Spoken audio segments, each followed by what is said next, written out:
নমস্কার বন্ধুরা, নন্দন কিচেনের পক্ষ থেকে আমি রুমা আপনাদের জন্য নিয়ে চলে এসেছি আবারও 10টি নতুন টিপস। দেখুন, রান্নার ছোটোখাটো সমস্যার সমাধান করতে আর নিত্য প্রয়োজনীয় কিছু টিপস নিয়ে আপনাদের সামনে আমি চলে এসেছি। তাহলে তাড়াতাড়ি শুরু করে দিই। দেখুন, প্রথম টিপস, তরকারিতে ঝাল বেশি হয়ে যায় অনেক সময়। সেই ঝাল কমাতে 1 চামচ টক দই বা সামান্য একটু চিনি দিয়ে দেবেন, দেখবেন স্বাদের ব্যালেন্সও হবে আর ঝালটাও অনেকটা কম হয়ে যাবে। আমরা তো সাধারণত বুঝতে পারি না, ঝালটা বেশি হয়ে যায়, সেই কারণে এই টিপসটা ব্যবহার করবেন, দেখবেন অনেক উপকার পাবেন।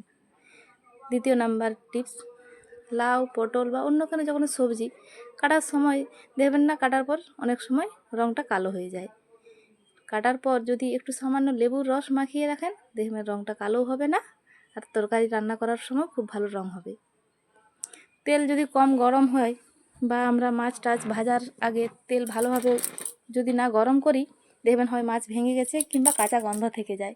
তাই যতক্ষণ না তেলে ধোঁয়া উঠছে ততক্ষণ পর্যন্ত তেলটা গরম করবেন, তারপর রান্না করবেন। তাতে রান্নার স্বাদও যেমন হয় আর কোনো সবজি ভাজলে খুব তাড়াতাড়ি ভাজাও হয়ে যায়।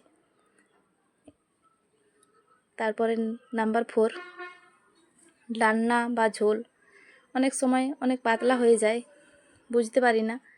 গ্রেভিটা ঘন করতে সামান্য একটু সিদ্ধ আলু চটকে এর সাথে মিশিয়ে দেবেন, কিংবা যদি হাতের সামনে আলু না থাকে, ময়দা বা বেসন যাই হাতের সামনে পাবেন সেগুলো মিশিয়ে সামান্য একটু রান্না করে দিয়ে দেবেন, ভালো টেক্সচার আসবে।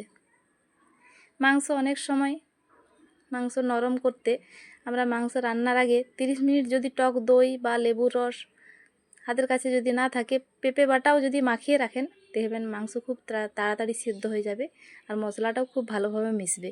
30 মিনিট অন্তত এই দই কিংবা লেবুর রস অথবা পেঁপের পেস্ট মাখিয়ে রাখবেন, দেখবেন খুব তাড়াতাড়ি মাংস রান্না হয়ে যাচ্ছে। পরের টিপস, বেগুন অনেক সময় রান্না করার পর দেখি তেতো ভাব চলে এসছে। অনেক সময় দেখি যে বেগুন পোড়ার পর বেগুনটা তিতা। যদি আমরা বেগুন ভাজার পরেও দেখি যে বেগুনটা হয় তিতা তিতা লাগছে, সেই তিতা ভাব দূর করার জন্য বেগুন কাটার পর একটু লবণ ছিটিয়ে 10-15 মিনিট রেখে দিন, তারপর ধুয়ে নিলেই দেখবেন তিতা ভাব অনেকটা কমে গেছে। পরের টিপস, আমরা তো ক্যারামেল কম বেশি সবাই শিখে গেছি কীভাবে ক্যারামেল বানানো যায়। ক্যারামেল বানাতে গেলে আমাদের সময়টা একটু বেশি লেগে যায়, তাই দ্রুত ক্যারামেল বানানোর জন্য চিনি যদি তাড়াতাড়ি গলাতে চান, 1 চামচ গরম জল অথবা লেবুর রস যোগ করুন, এতে দেখবেন ক্যারামেল করা কতটা সহজ হয়ে গেছে। পরের টিপস, ফ্রিজে রাখা ময়দা বা সুজি অনেক সময় দেখি অনেক দিন রাখার পর পোকা লেগে যায়। ময়দা বা সুজির মধ্যে 2টো তেজপাতা রেখে দিন, দেখবেন আর পোকা ধরছে না আর অনেক ভালো থাকবে আর সুগন্ধও ভালো হবে। নাম্বার 9, পরের টিপস, পকোড়া বেগুনি বা খুব ক্রিম্পি বা আমরা যে ভাষায় বলি যে মচমচে যদি করতে চাই, ময়দা বা বেসনে বাটারে সামান্য গরম তেল বা 1 চিমটে চালের গুঁড়া মেশালে পকোড়া কিন্তু খুব মচমচে হয়। এই টিপসটা ফলো করবেন, দেখবেন পকোড়া কিন্তু খুব ভালো হবে। পরের টিপস নাম্বার 10,